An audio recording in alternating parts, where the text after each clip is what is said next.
اور تیسری قسم جو ہے وہ حج تمتع ہے، جو ہمارے اکثر پیارے یہاں سے جاتے ہوئے کرتے ہیں حج، وہ حج تمتع ہوتا ہے۔ اس میں ذرا سہولت ہوتی ہے،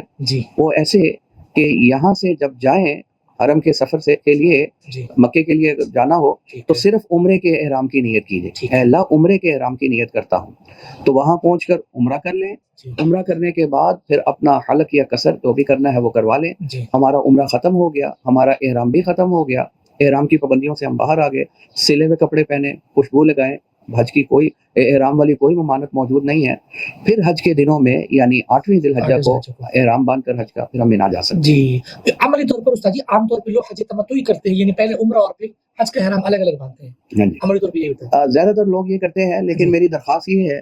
جن ساتھیوں کی فلائٹ آخری ہو، جو آخری فلائٹوں میں جا رہے ہوں، مطلب 2-3-4 دن کا گیپ ہو،